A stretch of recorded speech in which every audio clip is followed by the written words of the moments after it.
નમસ્કાર મિત્રો, આપ જોઈ રહ્યા છો ચક્રવાત ન્યૂઝ. ચક્રવાત ન્યૂઝ હર હંમેશ સત્યની સાથે સતત અવાજ ઉઠાવીને લોક પ્રશ્નોને વાચા આપતું હોય છે. ત્યારે વડનગર મ્યુઝિયમની આપણે વાત કરીએ. વડનગર એટલે ઐતિહાસિક નગરી, અનંત અનાદિ અને કહેવાય છે કે વડાપ્રધાન શ્રીનું માદરે વતન, વડાપ્રધાન નરેન્દ્રભાઈ મોદીનું જન્મસ્થળ કહીએ. દાદા હાટકેશ્વર જ્યાં સ્વયંભૂ અહીંયા બિરાજમાન છે, એ ગામ એટલે કે વડનગર વિકાસને લઈને હરણફાળ ભરી રહ્યું છે.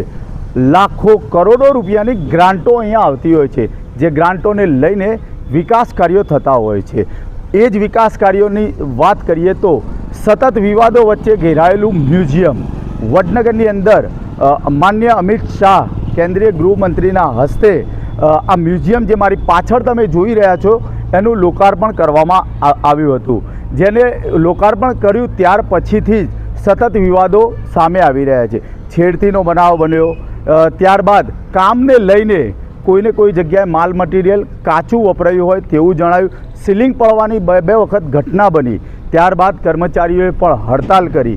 હવે આ સતત ઘેરાવાની વચ્ચે આવેલું આ મ્યુઝિયમ જે અત્યારે વડનગરની અંદર એક લોકચર્ચાનો પ્રશ્ન બની ગયું છે. ત્યારે વડનગરના એક ભારતીય જનતા પાર્ટીના આગેવાન કહો, નેતા કહો, અને સદાય કહીએ કે વડનગરના લોકોના પ્રશ્નોને હલ કરવા માટે જે તે જગ્યાએ જઈને એમને યોગ્ય માર્ગદર્શન આપતા હોય એવા સામાજિક કાર્યકર તરીકે પોતાની સેવાઓ આપી રહ્યા છે એવા કમલેશભાઈ ત્રિવેદી આપણી વચ્ચે આવ્યા છે.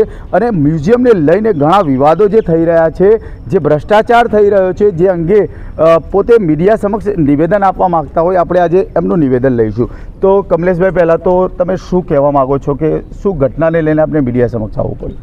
આના પહેલાં પણ એક વખતે મેં આપની ચેનલ દ્વારા ગુજરાત સરકારને વિનંતી કરેલી અને પ્રજાને પણ વિનંતી કરેલી કે આ મ્યુઝિયમની અંદર એક હથ્થું શાસન એક અધિકારી કરી રહ્યા હોય એ પ્રમાણે જ્યારે ભારત સરકાર સમગ્ર દેશની અંદર આ દેશની સાંસ્કૃતિક ધરોહરને સાચવવા માટે ગુજરાત તેમજ અન્ય રાજ્યોમાં સરકાર અનેકવિધ યોજનાઓ દ્વારા ગ્રાન્ટ આપી આ ધરોહરને સાચવતી હોય છે, ત્યારે મહારાજનગર અને વડનગરની અંદર સુંદર મજાના અલગ અલગ જગ્યાએ સરકારશ્રીની ગ્રાન્ટોથી કામો ચાલી રહ્યા છે. પણ એમાં વાત છે મુખ્ય મ્યુઝિયમની.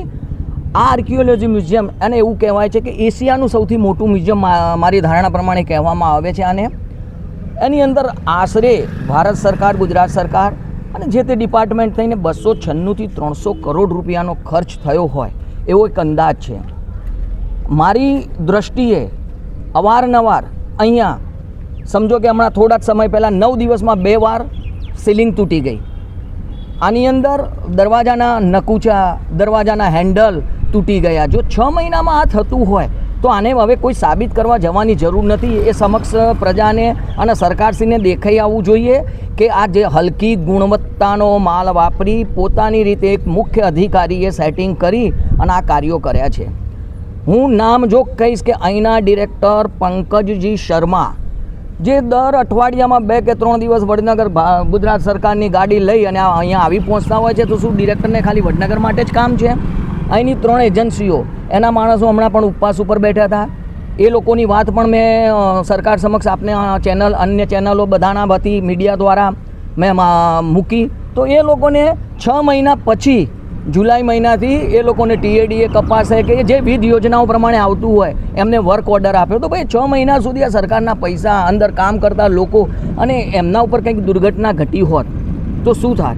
શું ભારત સરકાર, માનનીય વડાપ્રધાન શ્રી આટલી ભારતની સંસ્કૃતિને જાણવાનો પ્રયત્ન કરી રહ્યા હોય અને આ કાર્યો થતા હોય તો શું આપણે ઘોર નિંદ્રામાં ઊંઘવાનું છે? મ્યુઝિયમની અંદર લોકો તો બહાર અતિક્રમણ કરે. કદાચ એવું બને કે ભારતની અંદર દરેક રાજ્યોમાં અલગ અલગ જગ્યાએ પ્રજાએ અતિક્રમણ જગ્યાઓ રોકી હોય ને એવું કર્યું છે. પણ મને તો હમણાં એવું લાગે છે, મારી પાસે એક વિડીયો છે કે કદાચ હું સરકારશ્રીને પૂછું છું કે ભાઈ વડનગર મ્યુઝિયમની અંદર આવું કોઈ પદ કે આવું કંઈ હોય છે? આ પંકજ શર્માએ અતિક્રમણ કરી અને એક રૂમ પર એક જગ્યાએ બોર્ડ મારી દીધેલું છે. એ હું આપને વિડીયો આપીશ, એટલે આપ વિડીયો જ બતાવજો જેથી પ્રજાને ખબર પડે. અધિકારી પણ અતિક્રમણ, ભારત સરકારની પ્રોપર્ટી ઉપર અધિકારી પણ બી અતિક્રમણ કરતા હોય એવું મારી દ્રષ્ટિએ મને લાગી રહ્યું છે. સાચું ખોટું તો સરકાર જોઈને કહેશે.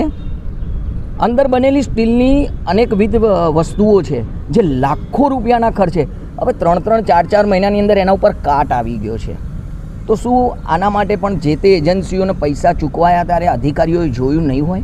આ અધિકારીઓએ જ્યારે જે તે એજન્સીઓએ કામ કરી અને એમને સોંપ્યું હશે એ દિવસે અધિકારીઓ બિલ બનાવતા કંઈ જોયું જ નહીં હોય કે બસ સરકારના પૈસા છે ને ચૂકતે કરી દો. આની અંદર મેં એટલું બધું ભ્રષ્ટાચાર થયેલો છે કે મારી દ્રષ્ટિએ જો આની CBI જાંચ અથવા એક સામાજિક કાર્યકરો વડનગરના, સરકારશ્રીના પ્રતિનિધિઓ, ભારત સરકારના પ્રતિનિધિઓ અને અનેકવિધ NGOના લોકોની એક કમિટી બનાવી અને જો આની તપાસ કરવામાં આવે તો આ ભારત સરકારના રૂપિયાનો સંપૂર્ણપણે દુરુપયોગ આવા અધિકારીઓ દ્વારા થયો છે એ સ્પષ્ટપણે બહાર આવી જશે. માટે મારી સરકારને વિનંતી છે, માનનીય મંત્રી શ્રી મુરુભાઈ બેરા સાહેબને વિનંતી છે કે આપના ટેબલ ઉપર આવી ચેનલો દ્વારા, પત્રકારો દ્વારા ઘણી બધી વખતે તમને જાણ કરેલી છે. માનનીય હર્ષભાઈને પણ બી જાણ કરેલી છે.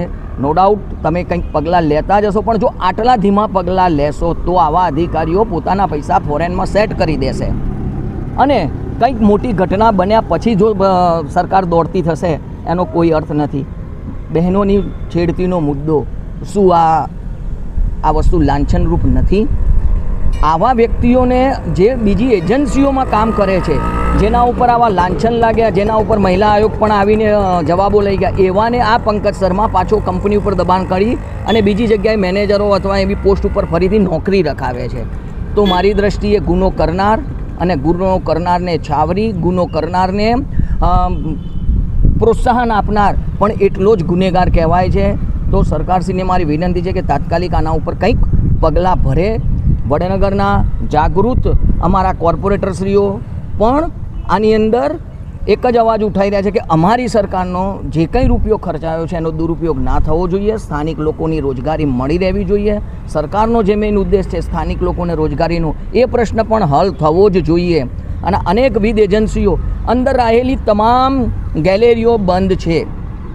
લોકો 50 રૂપિયા 50 રૂપિયાની ટિકિટ લઈને તમે જવાની જે વાત કરી રહ્યા છો, સાથે સાથે હું તમને એમ કહીશ કે તમે જે આ બાબતે જે ઉગ્ર રજૂઆત કરવાની જે વાત કરતા હતા તે કઈ કઈ જગ્યાએ રજૂઆત કરવામાં આવી અને આગામી પગલાં શું હશે તમારા?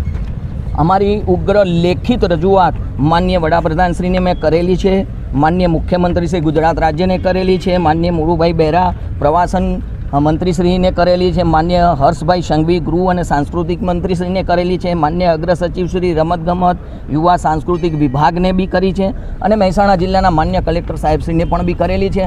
અને આપના માધ્યમ, આ બધી ચેનલો અને મીડિયાના માધ્યમથી સમગ્ર ગુજરાત ગુજરાત સરકાર સર્વેને હું આ વિનંતી કરી અને એમ કહું છું કે તમે આના ઉપર કંઈક નિર્ણય લાવો. આવા અધિકારીઓ જો રહેશે તો ભ્રષ્ટાચારથી આ દેશ ખદબદી જશે અને આટલી નીચ કક્ષાનું કામ કરાવી જે તે કંપનીઓ સાથે સેટલ. મને તો એવું સાંભળવામાં આવ્યું છે કે હમણાં એક કોઈ કંપની જે આઈસ્ક્રીમની હોકો કરીને એના માલિકને લઈ અને ગુજરાત સરકારનો આ ડિરેક્ટર જેને કહેવાય, મારી દ્રષ્ટિએ કદાચ ક્લાસ 1 ઓફિસર કહેવાતા હશે, એવો ઓફિસર પહેલાં એક ઉદ્યોગપતિને લઈને હાથ જોડી અને ગાંધીનગરથી વડનગરનું મ્યુઝિયમ બતાવવા આવતો હોય તો આ કાર્યો એમને કરવાની જરૂર નથી. એમને સરકારશ્રીના કાર્યો કરવાની જરૂર છે. 50 રૂપિયાની ટિકિટ લઈ લાખો લોકોએ આ મ્યુઝિયમ દેખ્યું, પરંતુ તમામ ગેલેરીઓ બંધ છે. ફક્ત VIP આવવાનો હોય એ દિવસે આ કંપનીના માણસો ચાલુ કરે છે. હું ITI કરીને સરકારશ્રીને પૂછવાનો છું કે તમે જે આ બધી ગેલેરીઓ બનાવીને એમની સાથે એગ્રીમેન્ટ કર્યા છે, એમાં મારી દ્રષ્ટિએ મને જાણવા એવું પણ બી મળ્યું છે કે એક દિવસ બંધ રહે તો 10 લાખ રૂપિયા સુધીનું નુકસાન આ એજન્સીઓએ ભરવું પડે એવો સરકારનો પ્રાધાન્ય છે, એવો કંઈક નીતિ નિયમ છે. તો સરકાર કેમ આ કરતી નથી? કાં તો સમગ્ર પ્રજાને પાછી બોલાવો અને એમના 50 રૂપિયા પાછા ચૂકવી દો. પરંતુ અમારા ગામનું નામ અને આ વડાપ્રધાનશ્રીની જે યોજનાઓ છે એને તમે બદનામ કરવાનું એક આવા અધિકારીઓની ટુકડી દ્વારા જે કાર્ય થઈ રહ્યું છે એની સંપૂર્ણપણે જાંચ થવી જોઈએ. નોકરીની અંદર પણ અહીંયા કર્મચારીઓને રાખવાની અંદર પણ કોઈને કોઈ મુદ્દે વિવાદો સર્જાયેલા છે, તો એ બાબતે તમે શું કહેશો? સંપૂર્ણપણે કોઈપણ બી જગ્યાનો વિકાસ કરવા માટે લોકલ પ્રજાનો સાથ સહકાર જરૂરી હોય છે. અહીંની લોકલ પ્રજા, અહીંની લોકલ ભૌગોલિક પરિસ્થિતિને લઈ સરકાર વિવિધ યોજનાઓ બનાવતી હોય અને લોકલ પ્રજાને રોજીરોટી મળી રહે એના માટે સરકારશ્રી આવી વિવિધ યોજનાઓ બનાવી અને સંપૂર્ણપણે કામ કર્યું છે કે જેમાં લોકલ લોકોને રોજી મળી રહે, પરંતુ આવા અધિકારીઓ દ્વારા માન્ય એમની મળેલી કંપનીઓના જ ટેન્ડરો પાસ કરી અને મિલીભગત કરી એમના અનઆવડતવાળા અનશિક્ષિત માણસો અહીંયા ભરવામાં આવે છે. લોકલ પ્રજાને કોઈ પ્રાધાન્ય છે નહીં. છેલ્લા 10-12 વર્ષથી સમજો કે અહીંયા 400 માણસ કામ કરતું હતું, જેના 400 માણસને રોજીરોટી મળી રહેતી હતી. એમાંથી અત્યારે મ્યુઝિયમમાં 4 કે 5 જણ પણ નથી. તો શું આ લોકોએ 10-12 વર્ષ મજૂરી કરી? જે આના પહેલાંના અધિકારીઓ હતા એમને સુંદર કામગીરી કરી. અત્યારે પ્રવાસન નિગમની જે વસ્તુઓ અહીંયા છે બનેલી બધી જ બંધ છે. બૌદ્ધ મઠ તારા વાકેલા છે, એશિયાની સૌથી સુંદર જેને દિવાલ કહેવાય, જેને 2000 વર્ષ પુરાણી કહેવાય, એ પણ પડું થઈ રહી છે. તો ક્યારે સરકાર જાગશે આવા અધિકારી માટે? દિવાલ પડી ગયા પછી, બૌદ્ધ મઠ નીચો આવી ગયા પછી, મ્યુઝિયમની અંદર માનવ ઉપર કંઈકનું કંઈક પડ્યા પછી માનવ હાનિ થશે અને કંઈક પ્રોબ્લેમ, એના પછી જાગીશું આપણે? ત્યાર સુધી શું સૂતા રહીશું? મારી લોકલ નાગરિકો, લોકલ સરકાર, પાલિકા, સંગઠન, લોકલ જનતા, આમાં કોઈ પાર્ટી, કોઈ પક્ષનો કોઈ કે વાદ વિવાદ આ કંઈ છે નહીં. ફક્ત ને ફક્ત આપણી સરકારના અને આપણા ત્યાં વપરાયેલા પૈસાનો જો દુરુપયોગ થતો હોય તો સાથે મળી આને રોકી અને સરકારને તાત્કાલિક વિનંતી કરી લોકલ લોકોને રોજગારી મળે એ પ્રશ્ન સૌપ્રથમ હલ કરવો જોઈએ. આપે ભારતીય જનતા પાર્ટીનો લેટર પેડ બતાવ્યો છે, તો આપ ભારતીય જનતા પાર્ટીના પણ કાર્યકર? હું ભારતીય જનતા પાર્ટીનો સૈનિક છું અને રહેવાનો છું. પૂર્વે મેં પણ સરકારની અંદર જ્યારે પાર્ટીએ કે મને કામ કરવાનો મોકો આપ્યો અથવા વિશ્વાસ મૂક્યો ત્યારે મેં એમાં પરિપૂર્ણ ખરા ઉતરવાનો પ્રયત્ન કરી મેં કાર્ય કરેલા છે. હું અને આજે પણ પાર્ટીનો છું અને પહેલાં પણ પાર્ટીના મેં કાર્યો કરેલા છે. અને અમારું એ શિક્ષણ છે કે જ્યારે નાનામાં નાનો કાર્યકર્તા નીચેના લેવલ સુધી જઈ અને અમારી સરકારે કરેલા કામ હોય એને જોતો હોય ને ત્યાં કંઈક ખરાબ થતું હોય તો ઉપલા લેવલ સરકાર સુધી જાણ કરવાની એની ફરજ આવે છે. અને એ શિક્ષણ અને એ ફરજના રૂપે હું અમારી સરકારને વિનંતી કરું છું કે આનો તાત્કાલિક તમે નિર્ણય લાવો, આ ભાઈને સસ્પેન્ડ કરો. કેમ? નહીંતર તો આ જાંચમાં પ્રક્રિયાઓમાં ખોટો વિવાદ ઊભો કરશે. અને સસ્પેન્ડ કરીને આની જાંચ થશે તો સંપૂર્ણપણે બધા અહેવાલો બહાર આવી જશે. અમારી પાસે એની સાબિતીઓ છે. તો મ્યુઝિયમને લઈને ઘણી બધી સાબિતીઓ સાથે કમલેશ ત્રિવેદીએ પોતાનું મીડિયા સમક્ષ જે નિવેદન આપી રહ્યું છે, વડનગરની જનતાને પ્રેમ કરતા હોય એવું જણાવી આવે છે. ભારતીય જનતા પાર્ટીના કાર્યકરોને જો ભાજપ સરકારની અંદર આવી રીતે લેખિત લખીને કામ કરવાનો જો વારો આવતો હોય તો અન્ય લોકોનું તો શું થતું હશે, જે પણ એક લોકચર્ચાનો પ્રશ્ન જણાઈ રહ્યો છે. તો અહીંયા વડનગરની અંદર જે મ્યુઝિયમની અંદર પંકજ શર્મા જેનું નામ છે, ક્યુરેટર છે, તો એમના ઉપર ઘણા બધા આક્ષેપો કમલેશ ત્રિવેદીએ કર્યા છે. તો આવા જ વિડીયો, આવા સમાચાર અમે તમને લગાતાર બતાવતા રહીશું. જોતા રહેશો ચક્રવાત ન્યૂઝ. વડનગર, વસીમ મંસૂરી. નમસ્કાર.